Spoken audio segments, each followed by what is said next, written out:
We are back yet again. Like we promised you, I would be back, and here I am with new vibes, bright new energy, a lot of talented people, and this is spoken word. Oh man, every time I say spoken word, it flows in my heart. I'm your host, Judy Bay, as always, and today I am at Uganda Museum where we are having an event called Poets Don't Cheat. But before we get into that whole event, I want to introduce a few people that, oh my goodness, every time I look at these guys, I feel like I can't catch my breath anymore. And well, I want to introduce you to a very wonderful poet. Oh my goodness. His words very soothing. I don't know. Every time I listen or every time I see a piece, I'm like, whoa, that is Edwin the poet. Ladies and gentlemen, here with me, Edwin the poet joins me. How are you? I'm fine. How are you? How do you feel? I feel great. This is a great event. This is a very, very great event. Our poets don't cheat. You know it. Edwin, you cheat. This guy cheats a lot. No. Abatonto mitebenda. Linda Ko, how many girlfriends do you have? 0. You see, he's already a cheater. Edwin is a poet. Please introduce yourself to them. My name is Edwin the poet. Actual names are Edwin Masingano, but of course this is Edwin the poet. I'm president Azania, Uganda Christian University. I'm also a poet, spoken word artist. I'm also a publisher. As you can see, this is Omuwala Sanyu by Edwin the poet. A very great, for the first time we tried out story poetry. Story poetry is not the normal poetry where it's a compilation like an anthology, but rather we compile a story and then we bring out poetry through the story, and then you can see different things. You can see love, you can see hate, you can see family, you can see how your judges used to treat people on like different things. So the book is very, very amazing. So this is poetry. Now, before we even get to the book, because me, the main reason I've called this guy here is to show you the good news. I mean, hey, the book is the good news, but there is better news, of course, right? Yes, of course, of course. So tell me, what do you expect here today? Of course, I expect a very good, a good event, good performances. We are going to be seeing very, very good poets performing. There is a great band there. So this event is just basically you coming here, relieve your stress, put your energy to like a good test. If you're a poet, do your best. Do the passionate thing you can do. Bring out love, bring out hate, bring out everything, but of course with positivity in it. So basically, we are going to enjoy this show. We are going to enjoy ourselves. Tugenda kusimbula in short. Kati nga tetennasimbula njagala otulage omuwala Sanyu. Omuwala Sanyu aliwa? Soko ngambe aliwa y'omuwala? Omuwala Sanyu, basically is hidden in those small romantic poems. Omuwala Sanyu is basically a small girl, but with great passion. Omuwala Sanyu is the hope of love of an Oscar. Omuwala Sanyu, lye Sanyu lyange. Basically, Omuwala Sanyu is whoever you can think of. Oh my goodness, man! So this guy is actually a writer, and he writes a book called Omuwala Sanyu. Yeah, like you can see. What really inspired you to Omuwala Sanyu? Basically, I've been a poet for a couple of years, and I have basically I didn't have, apart from the performances, people know you're here and there. But then I wanted to publish and give something to the people where they can always tap in and read something and be like, oh, this is Edwin, a memory for the people, a gift to the people, a new like revelation of my own side of poetry, because I've been this for some years. Yeah, I have a feeling you use this to quote. Of course. This thing there. He has admitted he used Omuwala Sanyu to Kwetega. But Those that want, they can actually come, and when you support, you're my Omuwala Sanyu. I'm going to have myself 2 copies. Of course, now you become double love. Oh man, okay, so today it's going to be a whole mood event, and do not forget to get yourself Omuwala Sanyu from Edwin the poet. Yes, thank you very much. My baby. Will you be my baby after the show? Are you asking me that? Yes, Valentines. Oh my god, I'm set to go. Okay, Valentine after here. All right, I'll take you to the best. Okay, catch you then. We just can't wait to see your performances in there. And you guys, man, it is a whole vibe. I'm getting myself a copy of Omuwala Sanyu, and if you need one, you can get yourself one as well. And man, I just want to take you right into a few people that are going to be performing, people that are going to be giving you those beautiful voices, people that are going to be talking to us, and they are actually also part of Poets Don't Cheat. Hello. Hi. How you doing? I don't think I look good for camera, but Okay, do not worry. I mean, you're still going to get a Valentine. yeah, I'm not sure unless it's you. Okay, I have a double dated Valentine's. The moon to That out? Okay, so what's your name? My name is Otunga. What are you doing here today? So today I am performing poetry. Omer, okay. I'm sweating, okay? So, what should we expect in there? Yeah, so today you should expect the best lines. I feel like all through the show people will be snapping their fingers because what we have prepared for you this time is massive. Why poets don't cheat? Well, because they don't. Hey, yeah. Please. How many girlfriends do you have? None? Olava, that's the people that cheat. You cannot tell me, bruh, no. I don't know. It could be true. You cheat. Period. No, we do not. We do not. Okay, Yeah, so just take me for yourself and you will see. for me, the one at China, uncle your level. Take me for yourself and see. Eh? Okay, I'll see you after the show. Okay, yeah. Okay, it's been amazing having you, man, guys. We are here. We're going to have a very beautiful vibe. And, man, I don't know. We are literally vibers, like vibe and vibe. When I say poets don't cheat, we are here still with people that are having written poetry, written stories. And as you can see, I don't know, if you need anything like written poetry or a written script, you can find it here at Uganda Museum. This is where we are today. Oh, actually purchased myself a Mwala Sanyu already. Hey, and we want to talk to a very amazing gentleman over here as well. How you feeling? I'm feeling great, in the mood for poetry. But I love the energy that is here. Everyone is just in the mood for poetry. Yes, yeah. Why poets don't cheat? Poets, words don't lie, feelings don't lie, so poets can't cheat. Oh man, okay. So should I say, you guys actually use that to cover up your actions, or it's because it is true poets don't cheat? No, in the beginning was the word, and the word was with God, and the word was God. This guy, man. Poets can't cheat because we use words to express the world. So it's real, it's honest. Cheating and poetry don't rhyme. Oh man, oh no. I'll still say no to that. I'm telling you the truth. We are going to be seeing it in there. We want to see what goes down. What do you expect though in there? Amazing poetry, lines that are going to be just making us melt like butter. That's what you just can't wait for? I can't wait for that. Okay, we are going to see you in there. And man, guys, I'm telling you, these guys are just in the vibes for poetry. Poetry here, poetry there. Beautiful girls over here as well. Man, first look at her. Please bring the camera closer. I want to see the beauty in here. Hello. Hi, How you feeling? I'm feeling good. What's your name? My name is Rita. You look good, Rita. Thank you. Okay, so do you also believe that poets don't cheat?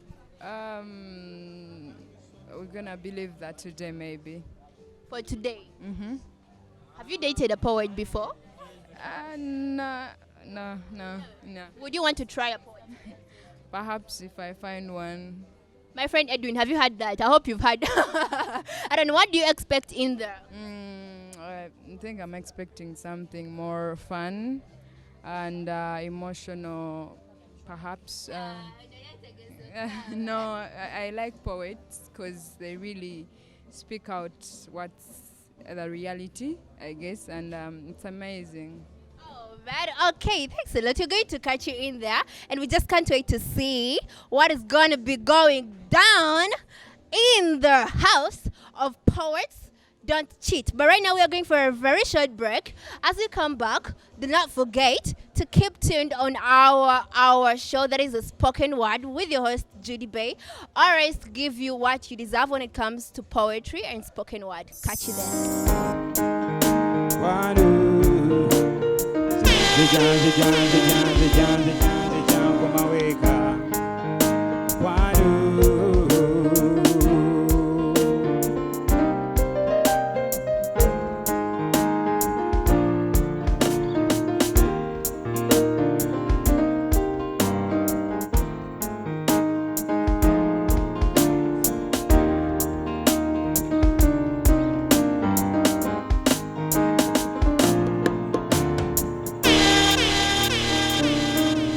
Thank you so very much. I remain Edward Kayondo. Thank you so much.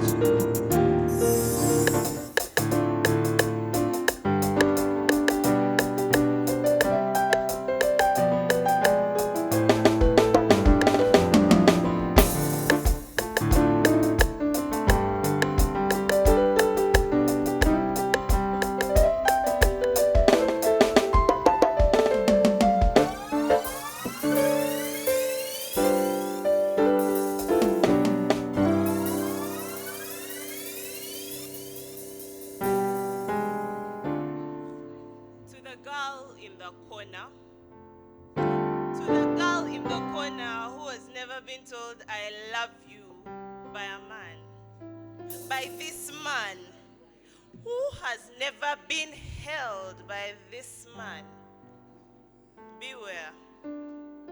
I have studied so many things. I have 4 degrees, 2 masters, and 2 PhDs, but the hardest subject I have ever studied is this man's audacity. I sat down. I sat down.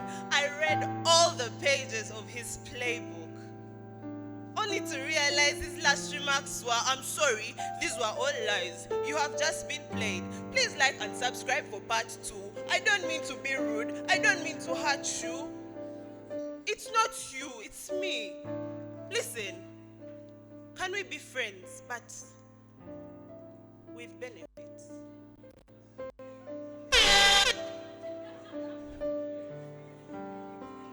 To the guy that side, who means it when he says, "I love you, Bambi." Bambi. Truth is, most saints were martyrs too, so I'm sorry if your feelings may not seem to matter, but I promise you, your love story will be written in cotton candy ink across the azure sky, next to the love stories of lovers, greater than our time, and it's already my favorite. To the guy who has had girls chew on his heart for survival in this social hard. Fact is, Kampala men deserve Kampala girls. Hey. But you, my dear, you're a hybrid. You deserve love much more than anyone else in history. To the girl who says, who matches, who rants, all men are trash.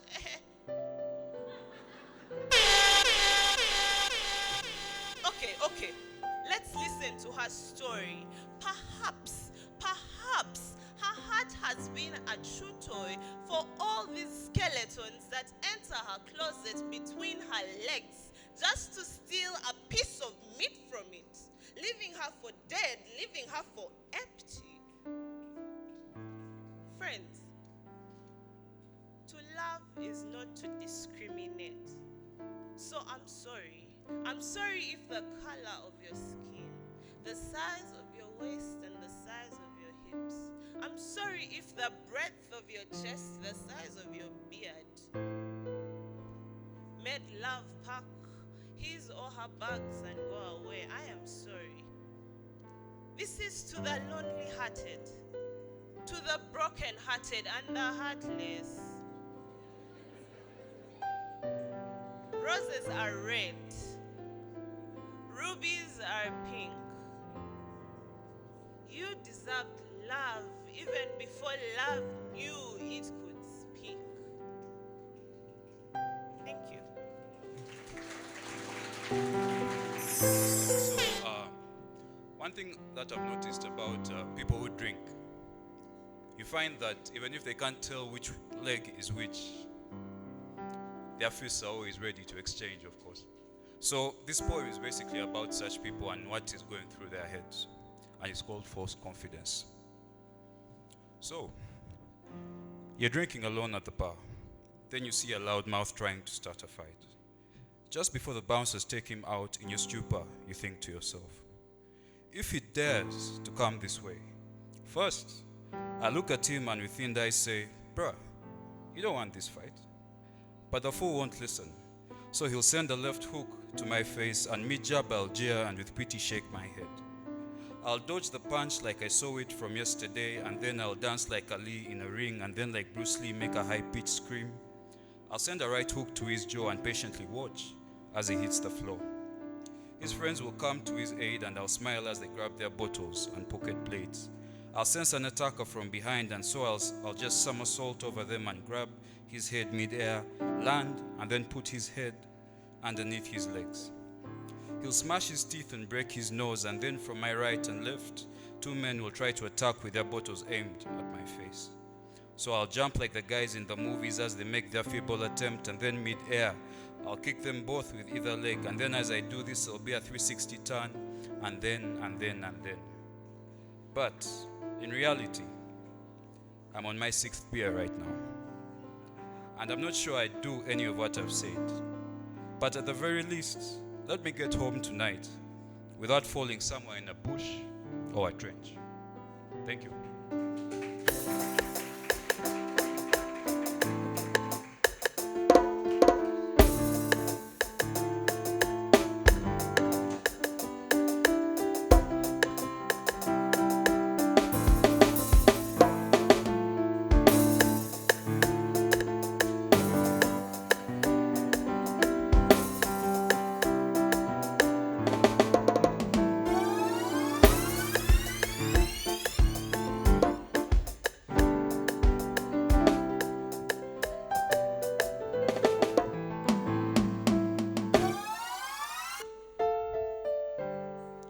He cribs a few blocks away from my room.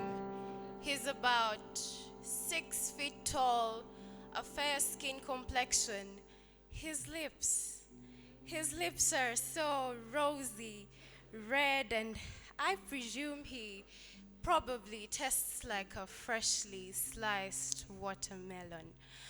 His eyes are so golden, like the setting of the sun. The way he smiles awakens my dying soul. And his sense of fashion, he's like the Ralph Lauren reincarnated. I mean, the way he talks soothes every single curve in me. This guy is driving me crazy.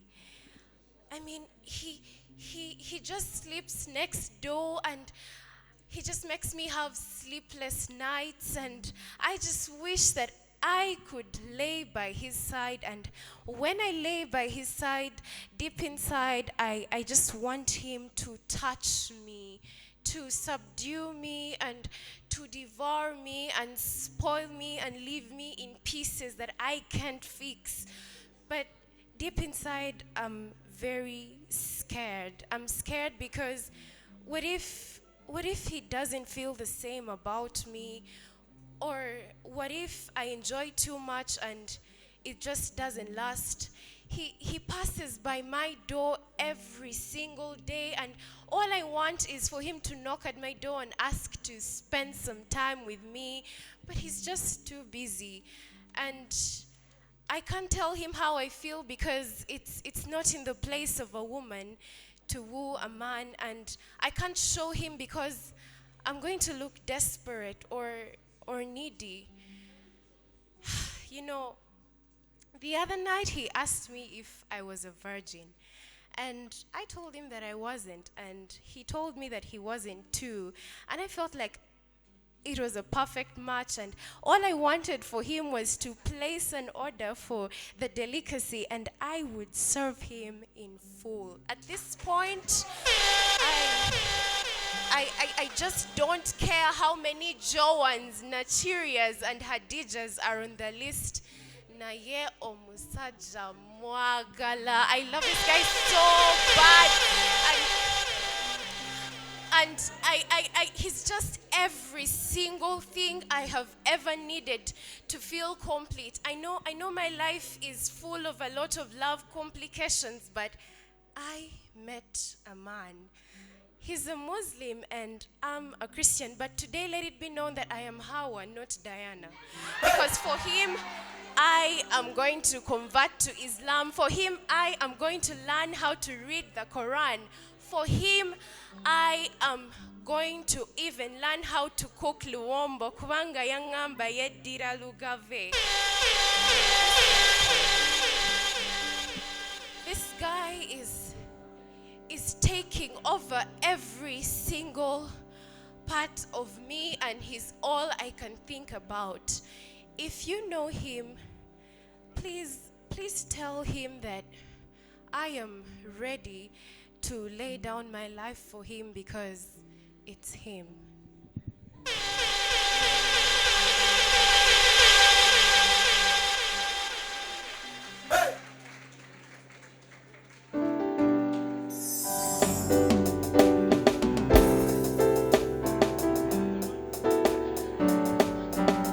Hi everyone. My name is Otunga and welcome. So today I am going to do the first piece from a collection of poems called Lies in My Diary, and I hope you like it. These are the lies in my diary.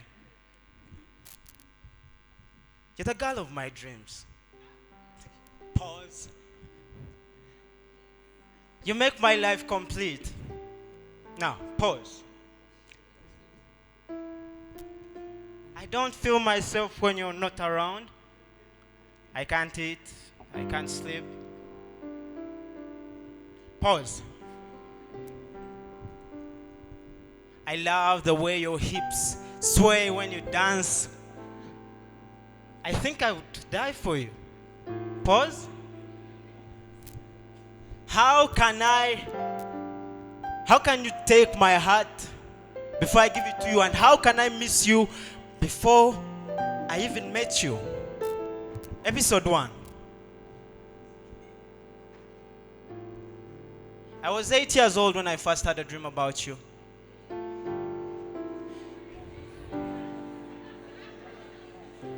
You had stardust in your eyes that somehow blinded me, and puffy hair like dandelions that always called me out to play. But today I woke up to the loneliness of your cleavage, the coldness of your finger as you try to trace your name on my chest, the stiffness of your lips and your voice hoarse. I really cannot tell how my ear must feel against your chest, but I would not guess these soaked pillowcases filled with gravel or sand on nights when I drink myself to sleep. I'm sorry for the flawed imagery that makes me sound like I'm talking about a crazy ex that broke my heart. I don't mean to sound so crude. I've loved you my whole life. Mi vida, mi amor. I took up a language that's not my own. I figured maybe I could communicate with you better, because for all the years that I've known you, you don't talk back. And I try my best to say it all with my eyes, but my love, the glistening in your eyes is getting kind of old. I'm sorry, I don't mean to sound so rude, but old age has made us grumpy. See, a lifetime is such a long time to love from afar, and I've loved you my whole life. At 8, when I was old enough to remember my own dreams, I had my first dream about you. The stardust in your eyes and the dandelions on your head. On each flake, on each strand, on each flake, I made a wish that one day would exist on the same plane and make the best of what would be left. But that was the idea. You were an idea. Loving you was to believe in a life before but not a life after. To love an idea is to find yourself attached to places you've never been, craving feelings and tastes that you, as far as you know, might not exist.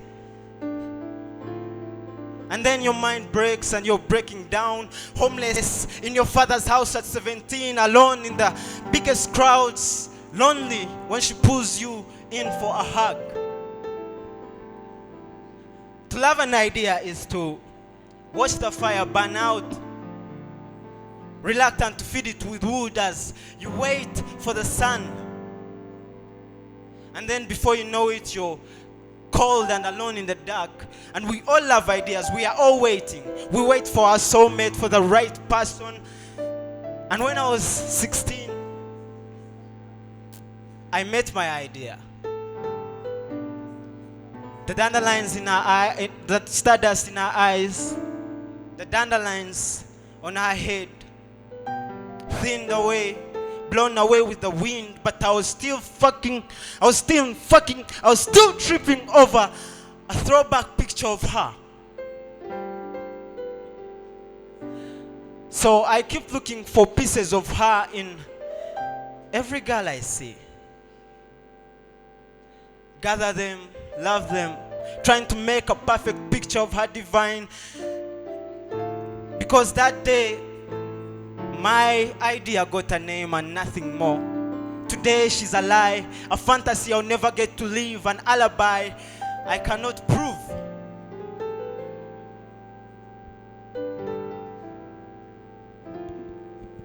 I keep falling for silhouettes. So to all the girls that are forced to share my love, I'm sorry.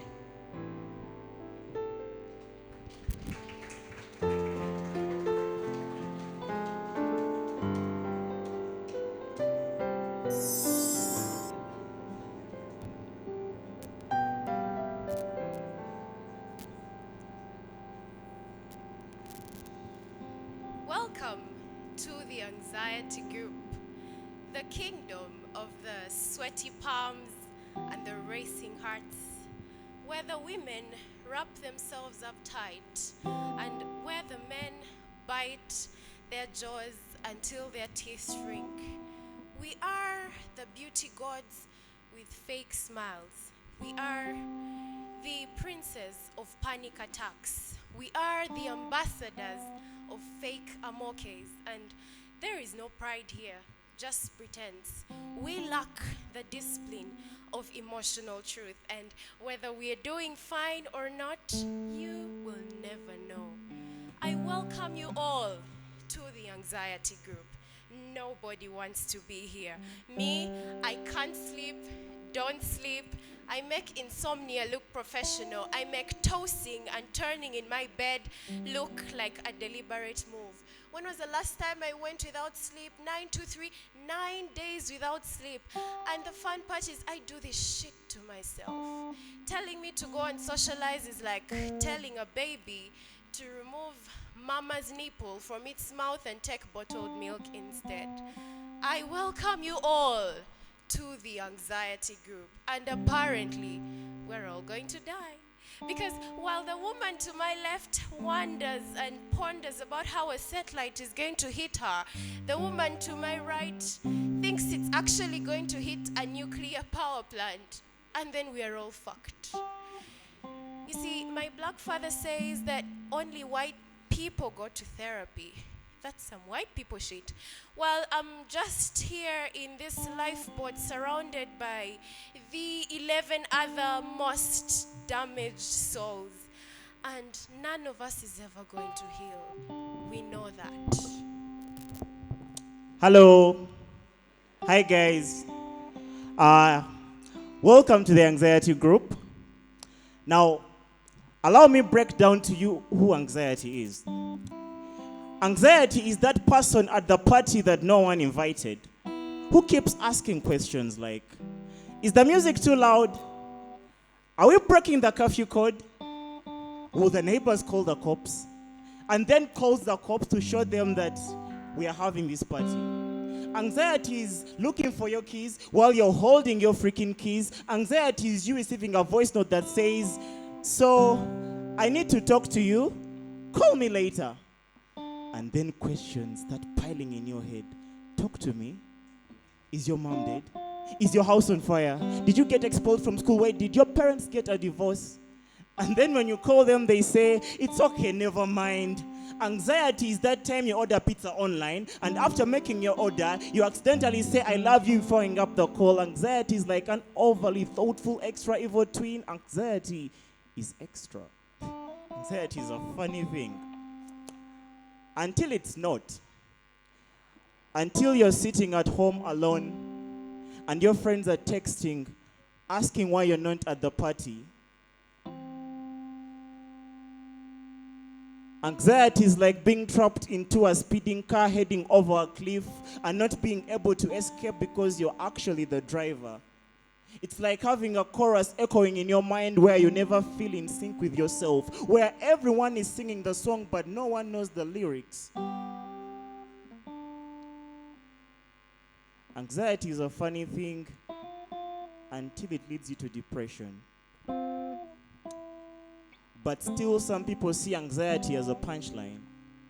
So maybe I should stop going around the truth to this poem. The truth is, most days, anxiety is something I can manage until I see my bed more than I see my friends, until it leads me to severe depression, until my life starts to feel like a death penalty. Anxiety is a slow death penalty. Welcome to the anxiety group. And apparently, we're all going to die.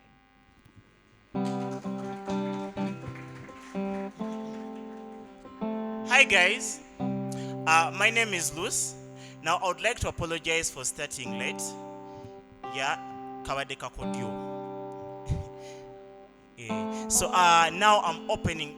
What you just saw was just us warming up because there is no more curfew. Yeah. So now we are going to start. Now I would like to invite.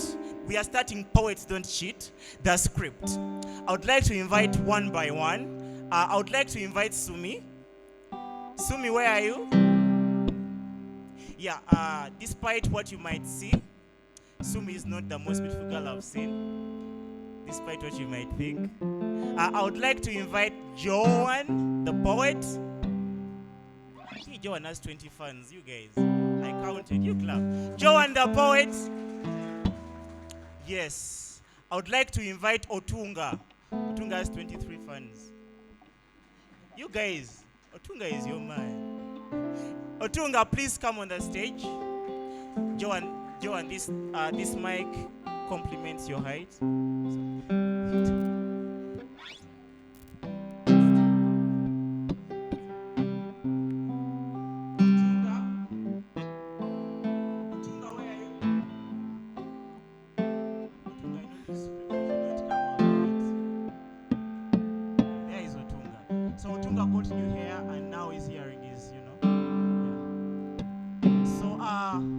Ladies and gentlemen, at this particular momentum, we are starting Poets Don't Cheat, and we are not going to give you any space to breathe. Too late. Enjoy.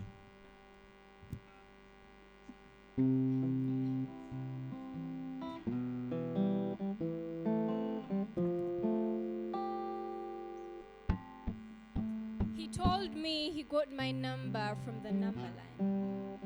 Then he told me he got my number from the multiplication table. He told me he got my number from the book of Numbers. He told me he got my number from a mobile money agent. He told me he found my number while trying to cross a bridge to loneliness. Then he convinced him to jump into his phone.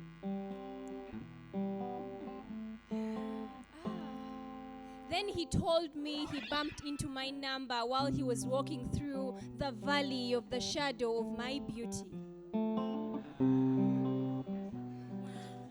Poets ask the kind of questions that a girl could only answer with a smile. Questions that could hang a hook through a girl's cheeks.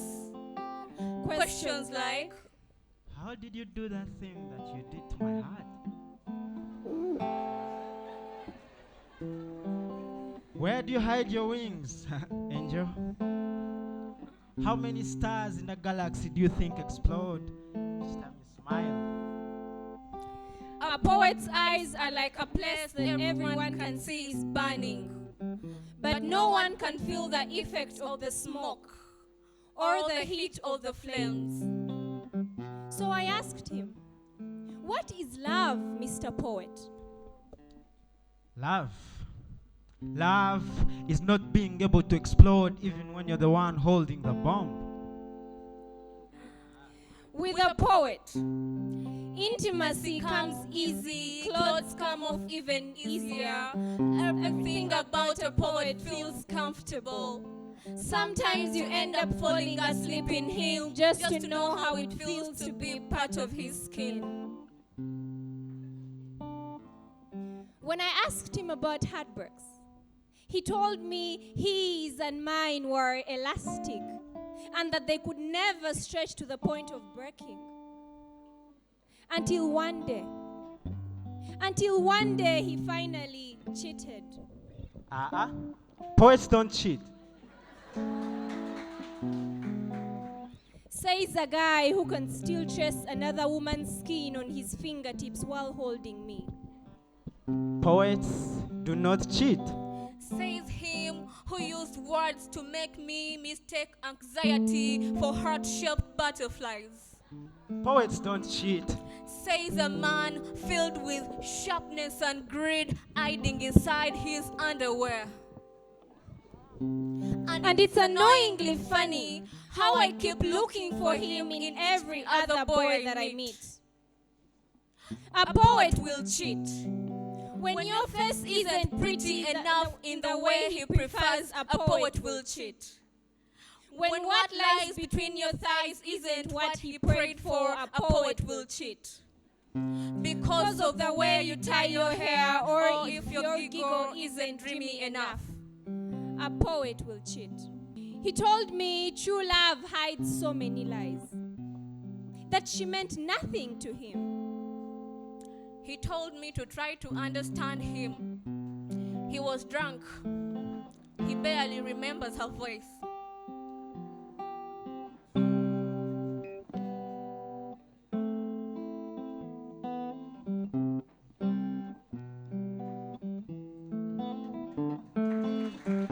Get these women out of my house. He said, woman, what women? She said, that bitch sitting in the sofa, sipping my tea like she's waiting for supper. He said, woman, you're screaming at the coffee table. She asked him, you think I'm crazy? You think I'm crazy? Negro, I know those legs. I saw them walk around the supermarket acting like they're my equal, acting like they weren't wrapped around my husband. Negro, I know her breasts. You were buried in them last night. My grandmother's voice sounded more like a throat filled with gunpowder from yelling at all the women that were not there anymore. Who knew resentment could cancer the mind? Love is a funny thing. Now, my grandfather is scared that one night, as she heads down to get a glass of water, she might see his movements in the dark and mistake it for him thrusting another woman. Then she will grab the nearest glass and just keep hitting and hitting and hitting until she figures out why she stayed married to him in the first place. The grandfather is scared that his own wife might kill him while he's just bending over trying to water the plants. Love is a funny thing. But do you blame her? Because if you do, then you do not know what it's like handing over a plate of your ribs to a man that has already eaten. Seeing another woman's rib meat stuck between his teeth when he smiles at you. knowing exactly how another woman tastes like each time your man kisses you. Do you know how hard it was for her to do it with her family, to put a heartbreak on hold and raise their children, to stitch a smile on her face when her marital sheets were tangled in sin? During the day, the grandfather broke all his wedding vows for swang young open legs. During the day, the grandmother stayed home, fed their children. At night, he came back to her with an open and used heart. And now my grandmother's heart is like an open gun mouth, ready to fire. My grandfather is scared that his own wife might love him to death, except that this time, it will be her bare hands literally killing him. Love is a funny thing.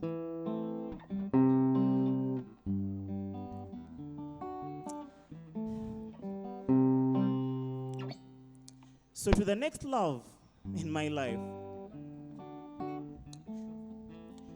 I will exaggerate about your beauty in my poems, even on the days when your hair is a mess. I'll tell you that I love your thick eyebrows even after watching you draw them in front of the mirror. To the next love of my life, I am very talkative. So you should own lips that can kiss silence into me each time you want me to shut up. To the next love of my life, I am really weird. The first time we hold hands, I'll run back home and Google prices of rings. But do not freak out. I promise to hold on from proposing to you until a month later, or maybe 2, or maybe 3. However, I will carry that ring in the pockets of my jacket to every dinner date, because love is a funny thing. But to the next love of my life, speaking of dates, on our first date, I might probably throw a copy of my house keys in your handbag without you realizing it. But listen, do not freak out. I do not have attachment issues. I'm just a big time sharer. Please, the next love of my life, be an Arsenal fan, because that will mean that you can love me most on the days I do not deserve it. To the next love of my life, I just want to be happy with you. To the next love of my life, I want to love you like we're in high school. The kind of love where I impress you by not tucking in my school uniform or wearing my tie loose, because in high school, it is cool to break the school rules. I want to love you like we're in high school. The kind of love where prom dance is paradise to us. But we're not allowed to have phones. So I have to write notes to you, seated 5 meters away from me, asking you to be my date, and then get goosebumps as I wait on your reply. I want that high school love. The kind that is like a school uniform, baggy, but we keep adjusting it until it fits perfectly. And if it ever breaks, we just borrow a needle and a thread and stitch it back together. To the next love of my life, I want that high school love. The kind of love where we do bad things together, like skipping morning preps. And instead, going on the date to the school library, with you wrapping a sweater around your neck, but somehow looking better than a Christmas morning. And I'll tell you that, honey, you do look way better than a Christmas morning, but you will not believe me. So for the next hour, we just sit in front of each other as we smile at each other's smiles and compare the size of our fingers and complain about all our worst teachers. And then I'll tell you that my worst moments are those 4 to 5 seconds when the glow in your firefly smile fades each time the bell for lunch break delays to ring. And I'll tell you that each time the bell for lunch break rings, it sounds like it is singing your name, and sometimes my heart dances along to it. I want that high school love. The kind of love where we break up for a week, and then you send me letters telling me it makes you weak, keeps you awake, and that I should not dare to talk to the other girls because we did not really break up. And then we shall exchange sweaters to show that we've really made up. The kind of love that gives us hiccups, because the entire school is talking about our high school love. I want to love you like that. I want to love you like we are in high school. The kind of love where I wait for you outside morning preps and evening preps just to give you a good morning or good night glance, because in high school you're not allowed to hug. I want to love you like that. The kind of love where I offer all the subjects you offer. And my favorite class with you is the literature class. And our favorite book is Romeo and Juliet. And our favorite pages are when Romeo and Juliet are talking in hidden spaces. So we relate to them because that's exactly us. I want to love you like that. The kind of love where the entire dormitory is making fun of our high school love, but we do not mind because you and I really love our high school love. The kind of love that is risky but simple, even with all the school rules that are complicated around it. And on your birthday, we just need to take a walk to the canteen, because our kind of love is the kind that does not need things above our reach. It is the kind that is made big by little things, like me writing your notes when you go back home sick, because I don't want you to miss anything else except me, and you doing my laundry over the weekend, spraying it with your expensive perfume, because you know I do not have any. I want to love you like that. I want to give you the kind of love that is simple but complex, like poetry, the kind of love where we are so excited about leaving high school but secretly scared, because when we leave, our high school love might die to the next woman in my life. I want to love you like we're in high school, only that this time our high school love shouldn't end.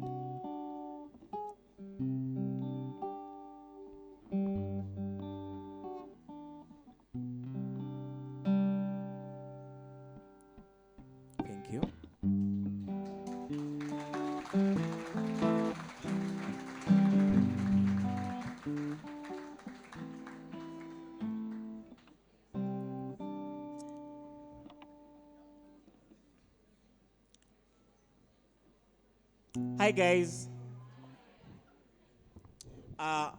Once again, my name is Luz. Now I want us to transition into a journey. We're all black people here, right? Apart from the most amazing dude I've met today, who was a very beautiful black woman. So last year, now you're wondering why I'm not saying color.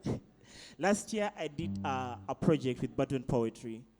It was strictly about race, and wrote some amazing poems, and most of you were not there, so we prepared them for you.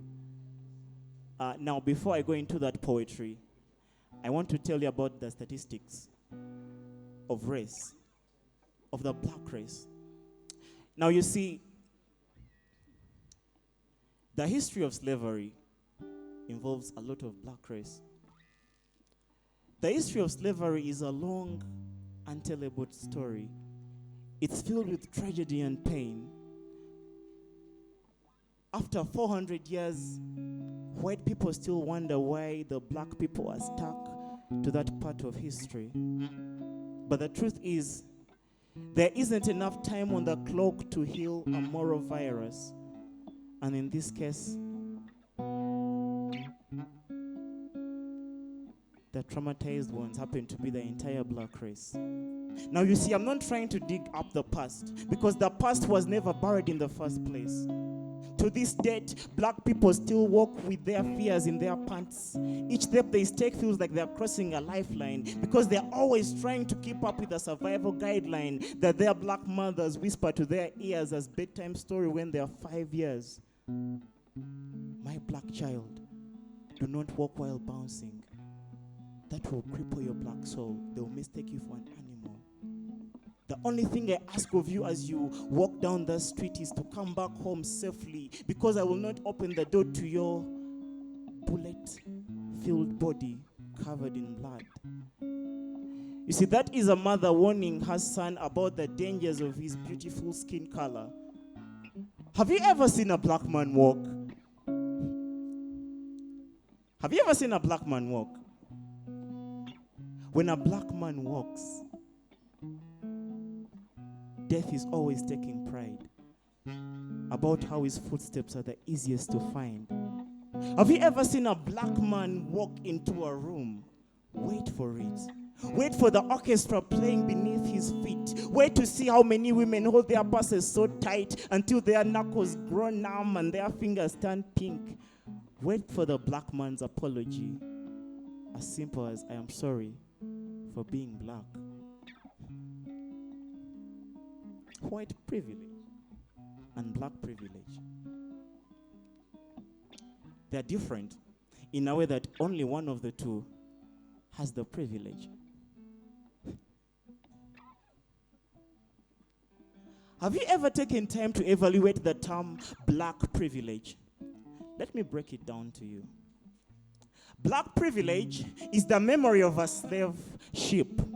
Black privilege is a white slave, is a black slave, white slave, black slave. Is a black slave talking to a slave master without his permission, and him accusing her for crossing a line as he rapes her back to her place. Black privilege is me and my black friends protesting like we've known George Floyd on a close relative level. Black privilege is me using a dead black man's name without his permission. Black privilege is my skin color being so unique that not even Jesus would look like me in a movie. Black privilege is me having the same sense of humor as Jesus. Do you remember how he smiled on the cross the same way Malcolm X laughed at the bullet in his chest? Black privilege is me using another dead man's name without his permission.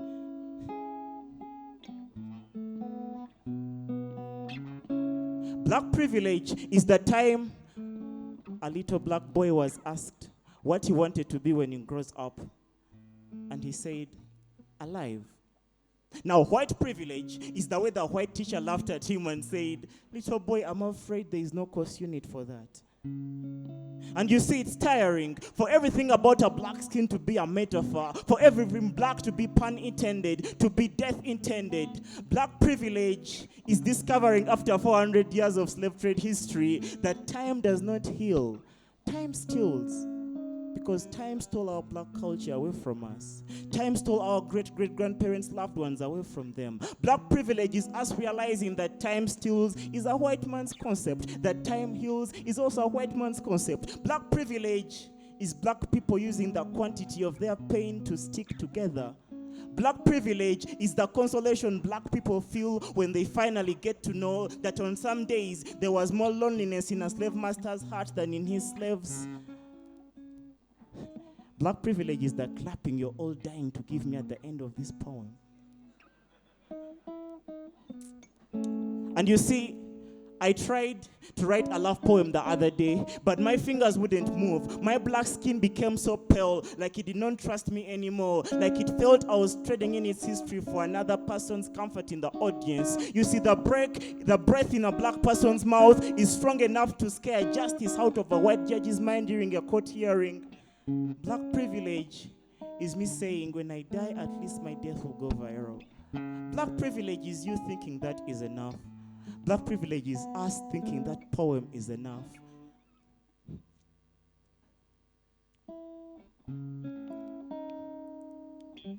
Give a white man a piece of the earth in English, and he will think that he's God. That his hands and tongue are holy, and that everything not as bright as a star must worship him. Give him space to share. He will not like that. Give anyone else more than what the white man already has and watch him take it. He will snatch a nation from the people. He will scratch a toy from a baby. He will kill everyone on move-out day.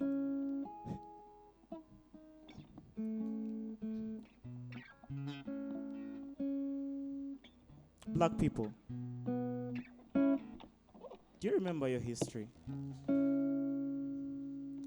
Black father, what is your family name? Black great-grandfather, did you have a family? Who took it? Black great-great-grandfather, did you have a family name? Say your name back to me. No, not your slave master's last name. Your actual name. Who is a black girl? Who is a black girl? Sometimes a black girl is tits. Sometimes she's big ass. One time a white person told to me that a black girl's ass is too saucy. She could snack on it alone. That her melanin is the best part of the dinner. That her body is hardy and nutritious.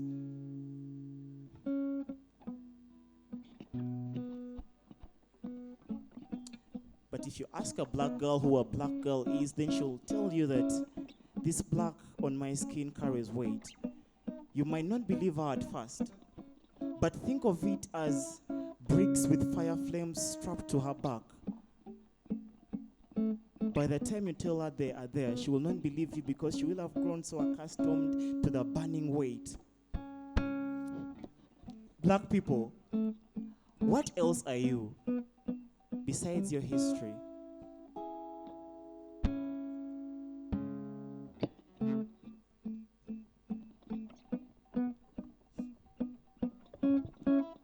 So, according to statistics, every after 40 seconds, a random black child is shot dead.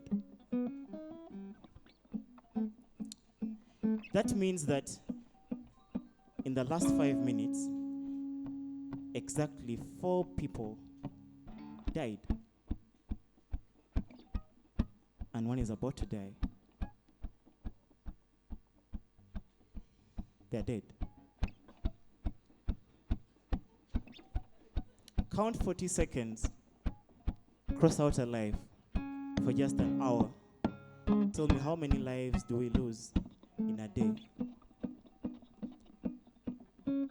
to being black? Thank you.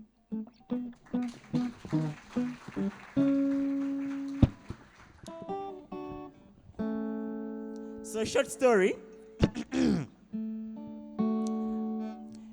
In primary 3, a class teacher asked me, Luz, what is vegetation? Now the bright kid in class stood up and said, Luz, answer, that is a fake question. That bright bastard. You see, when I first heard of vegetation, the first thing that came to my mind was a cabbage. But looking at my crush, I rushed into the answering of the question. So I stood up and said, teacher. Instead of a G, I put a C and said, vegetation is garbage. The teacher called me out of the class to the front and told me to show my reverse. Then he caned me 3.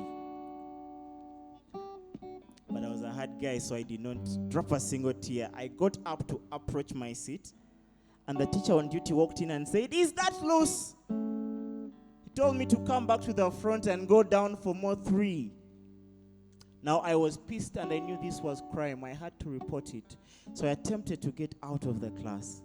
But the HM was on the doorway. He said, why are you getting out of the class? Luz, you're never in your seat. Get back inside and go down for more 3. To make it 9. Now I was pissed, so I stood up and said, you, and you. My father is a soldier. He's going to come here with a 999, and he will cane each one of you 999, and he will take all of you to jail for 9 freaking nights. The HM looked at me and smiled, then said, little Luz, follow me to my office. On reaching this man's office, he sent his secretary to bring in some money, a few drinks, and some biscuits. Now it's not funny, but by the time I took my last sip of that Fanta, I had forgotten and forgiven whatever earlier happened to me. Now you see, if that is not bribery, I don't know what it happens to be.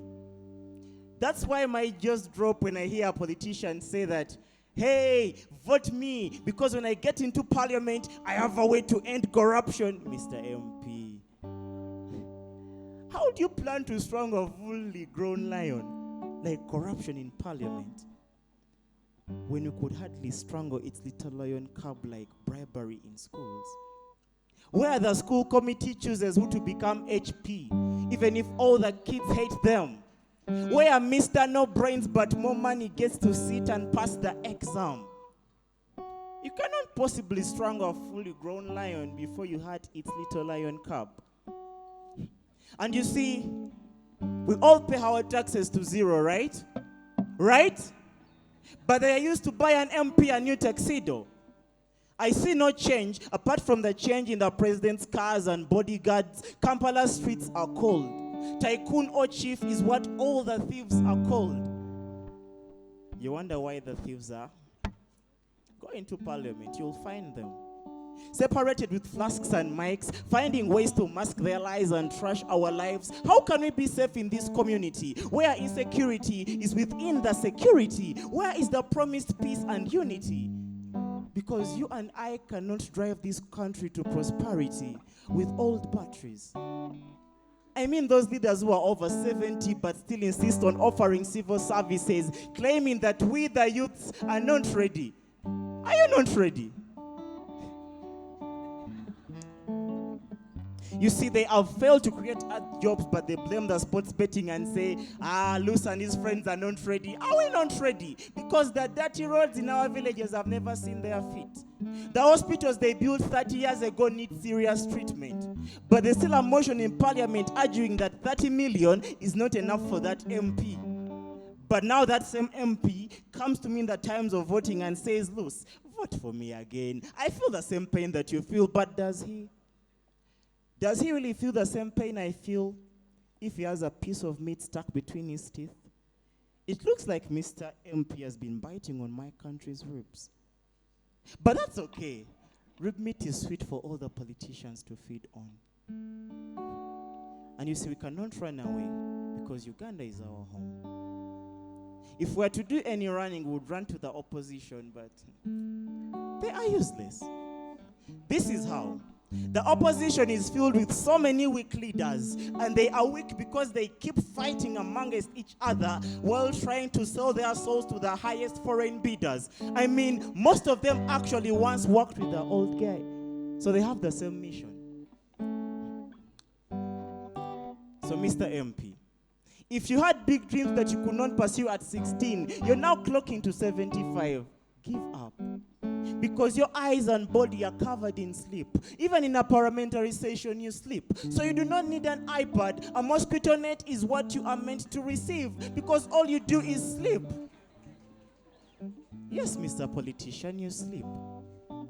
That's why you might have been daydreaming when you're allowed to lift the age limit. We really wish you could reverse it. Because we are tired of ending up with the same leaders who keep misleading us. We are tired of ending up with leaders who call themselves freedom fighters but fight us whenever we demand for our freedom. We want another country. We want a country where the president knows about the state of his nation before addressing us during State of the Nation. We want a country where politicians do not take advantage of their voters' hopes. A country where black people don't have American dreams. A country where all black dreams are actually legal. We want a country where we won't have to look left and right before crossing a one-way road. We want a country with better murder preventions that are non-SIM card registration. A country where I don't have to wait for a whole lifetime to get a national ID. We want a country with actual leaders. A Ugandan Wakanda kind of country where the panther is dressed in black, strictly black, but not blue, not green, not red, and most definitely not. We want a country where every word the politicians speak are for God and their country. Thank you, I fear for my life.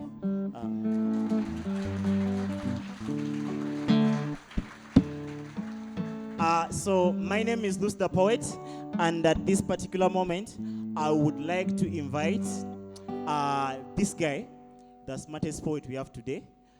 He's called Kim. Some of you know him as Romeo.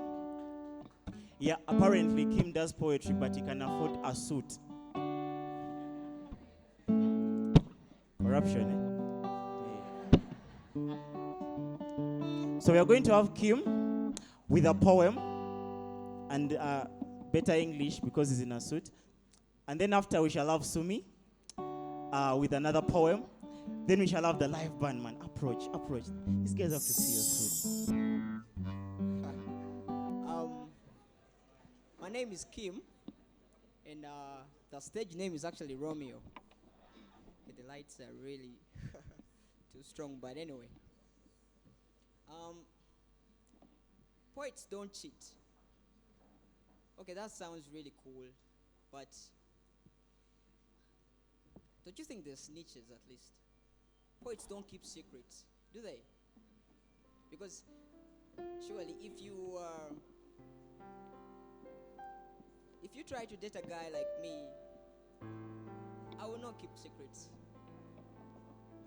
I will write about you. I will tell the whole world how you sleep beautifully.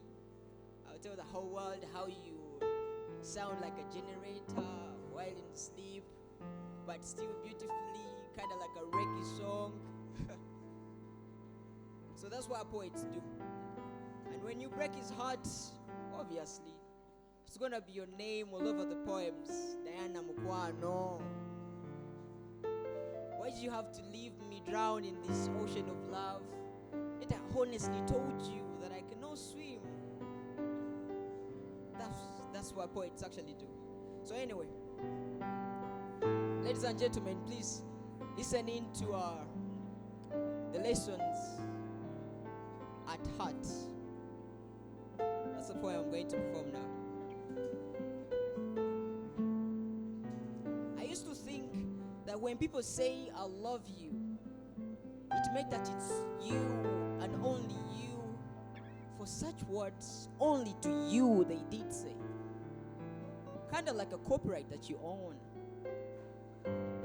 Little did I know that for such words, in the same sweet tone, maybe a little bit more Shakespeare'd, maybe a little bit more sexier, these very words, my words, to someone else late in the night sneakingly texted, I love you.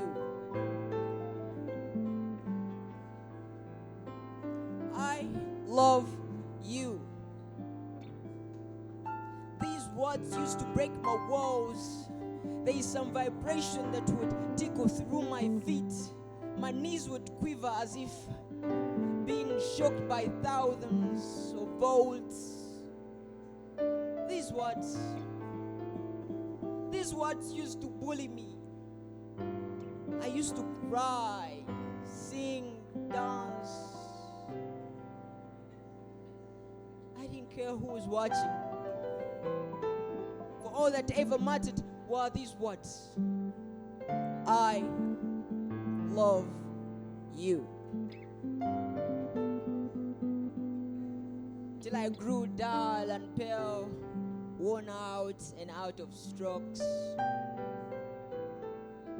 emptied the ocean of my tears, and died like a martyr in the name of love. Till I realized that there's so many calls late in the night who are not from her parents, but from her other guys that were waiting impatiently to unseat me. That Sunday wasn't for church, but a special day for Mr. I don't know. No wonder the smiles and empty jokes later in the day.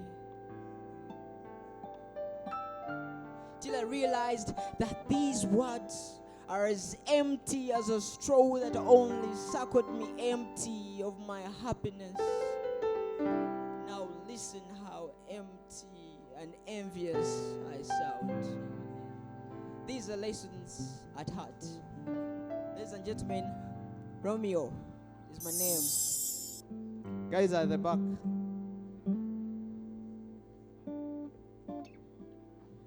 Tickets are going for $10. By the way, tickets are going for $10. I'm serious. Just support my side hustle, guys, man. Tickets were going for $10 just before I met her. And guess what? She dawns on to me like hellfire, shouting, "Little man, reserve your words." Because just like you said, poets don't cheat. I've dated a couple of them, and I'm sorry to say, they are not strawberries, but a bunch of little bitter lemons. Poets do cheat, she stated, adjusting her seat. Little man, let me tell you something.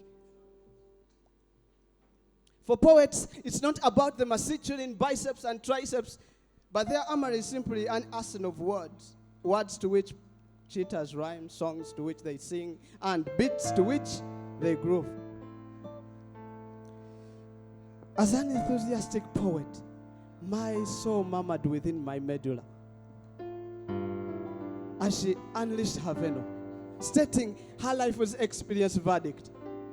Poets do cheat, only that they twist every situation for their own good, orchestrating their inner feelings and perfumed by their outspoken tonations. Actually, poets not only cheat but ruin lives. From their poetic love letters to artistic poetic expressions. Actually, the letter P in the word poet stands for player. For a poet can break your heart so beautifully that its pieces are totally engraved at the front row shelf in the National Museum. And the letter T stands for twister, for he can make you drink poison after prescribing it as nectar.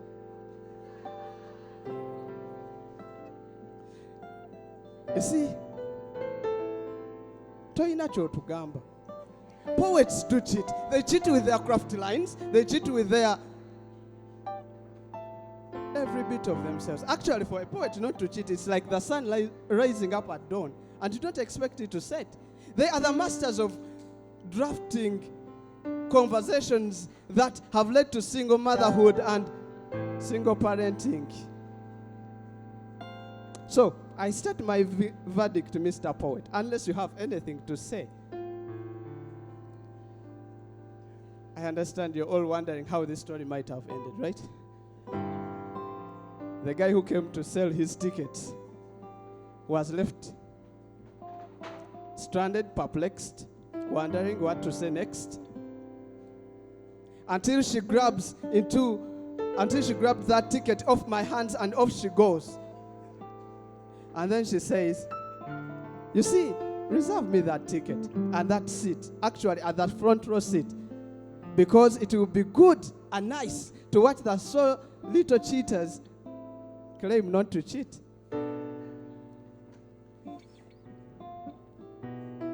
This is why I tried to find a way of ending this poem, but I found I just had to leave the stage because we couldn't end that conversation.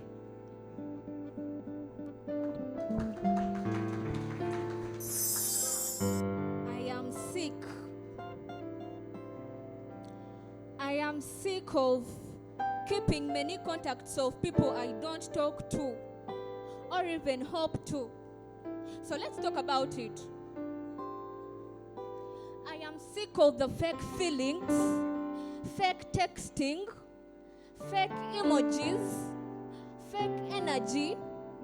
Let's talk about it.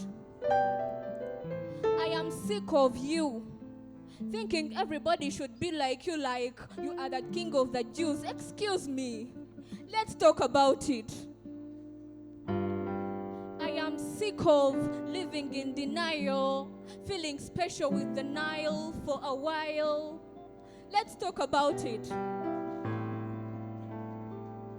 I am sick of some poets thinking the same, doing this poetry thing as a game. Let's talk about it. I am sick of all the politics. I'm just hoping that Bobby wins and fulfills ghetto dreams against Museveni. Let's talk about it. How last night the news was full of pictures of a dead soldier's body. His kids' social media filled with only daddy. And a comedian still made a joke about it. Let's talk about it. I'm sick of the long hospital lines being cut short by coughing some dime. Let's talk about it.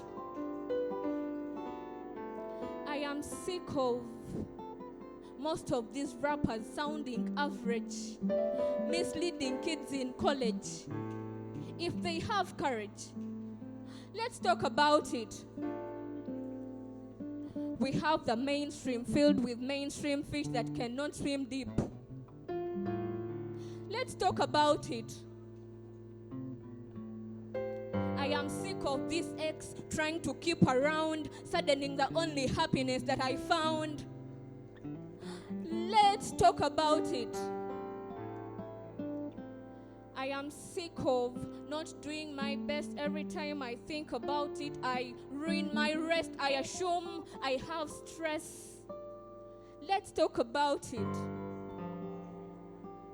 I am sick of real not being in relationships.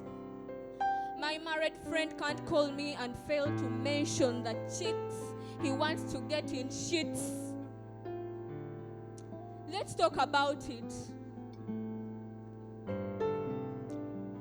I am sick of being single.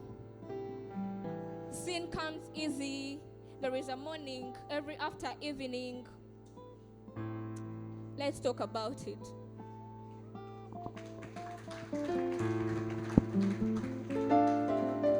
This is a message to the next man in my life.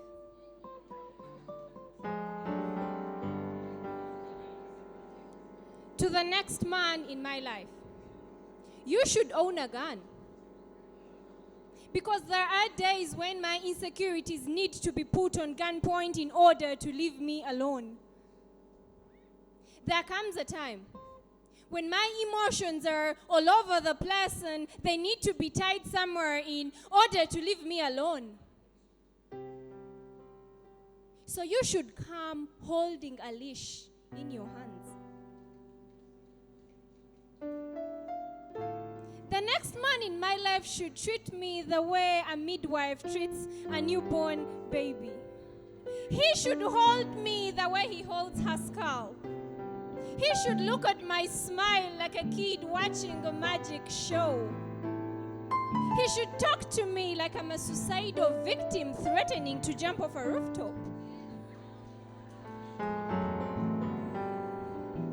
The next man in my life, he should protect me the way mother hen protects an egg that is about to hatch. And how is that? By poking all danger away from it and keeping it warm. He should protect me like his next breath depends on it. And when I offer him my body, he should know exactly where to hold and how to.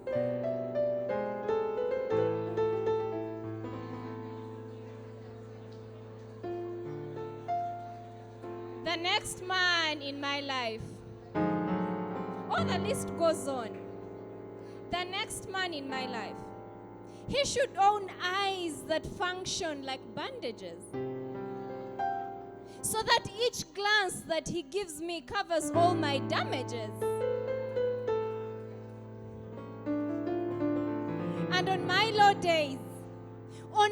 days, he should lift me up like I'm his trophy. His promises must be full of forevers,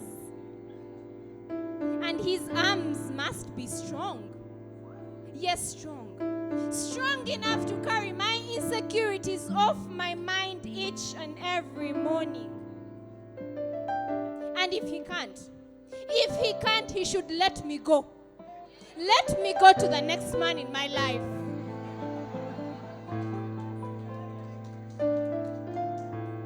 Because I do not want to settle for anything less than that. whether it is watching the starry night or sharing chicken tonight.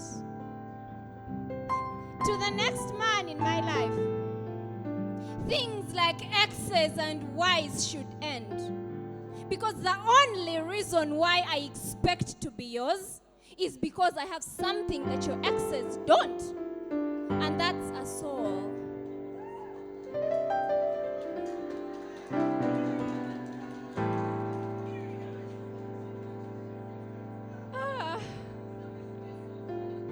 The English language lacks enough vocabulary to help me narrow down the things I would do for you. Because my love makes me do things like cooking for you instead of ordering takeout. Smelling your shirts from the time you leave for work to the time you get back. Writing poetry in your workbook and sometimes letting you win a fight. To the next man in my life. To the next man in my life. I'm telling you, only come if you're ready to be loved controllessly. But if you are not ready, if you are not ready for a controlless love, you should let me go. Where? Let me go to the next man in my life who will do these things. Thank you.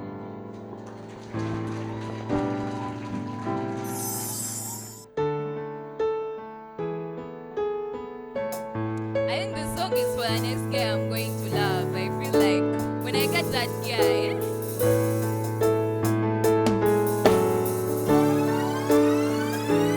you guys should just listen to it and wait for it.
about the guy I want. The guy is lost. So the next song is going to be calling out the guy. So if you're the guy, man, be after here. Come and hit me up. Okay?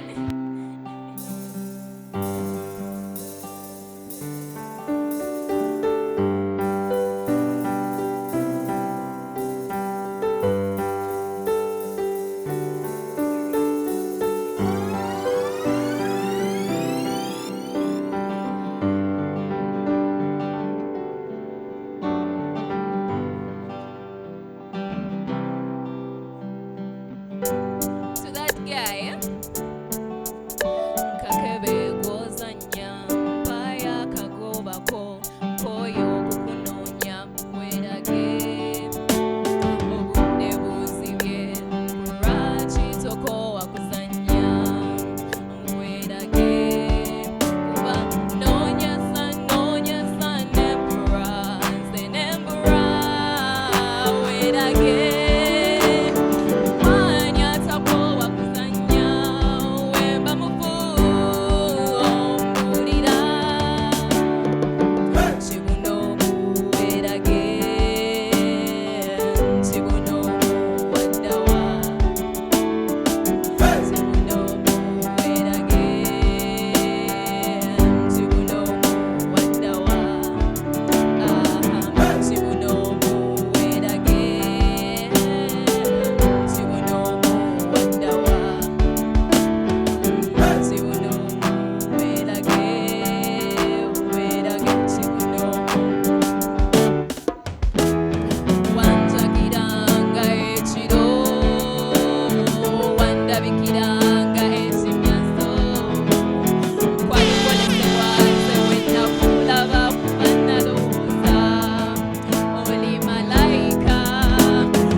But before I saw him, enyimba z'omukwano zo zaali zintamye. Can I tell you a story? Let me sing the story.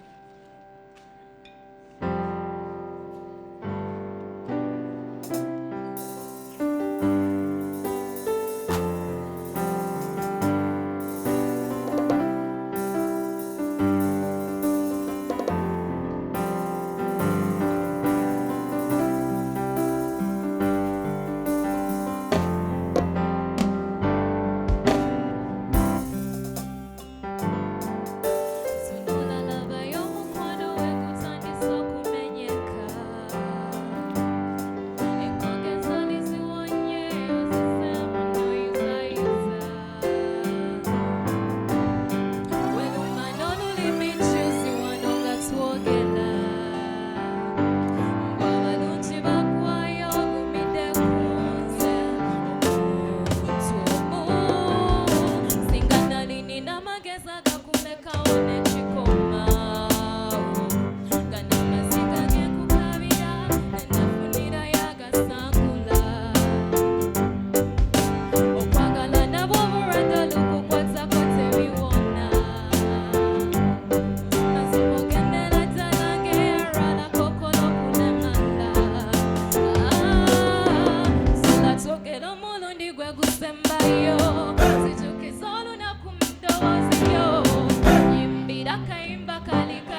what I am going through as a person, because change up circle.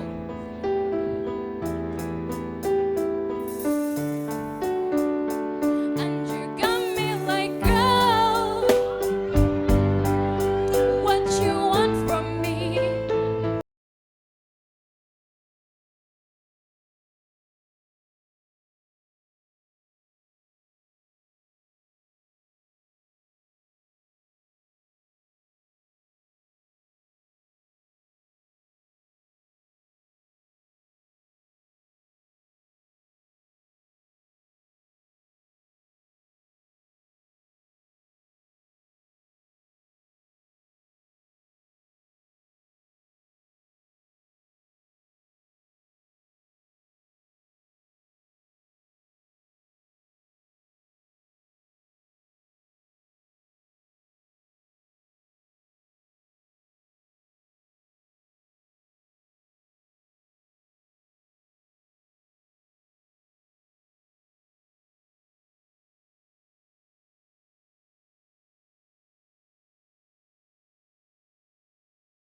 Guys so much. I'm Zacolin Martha.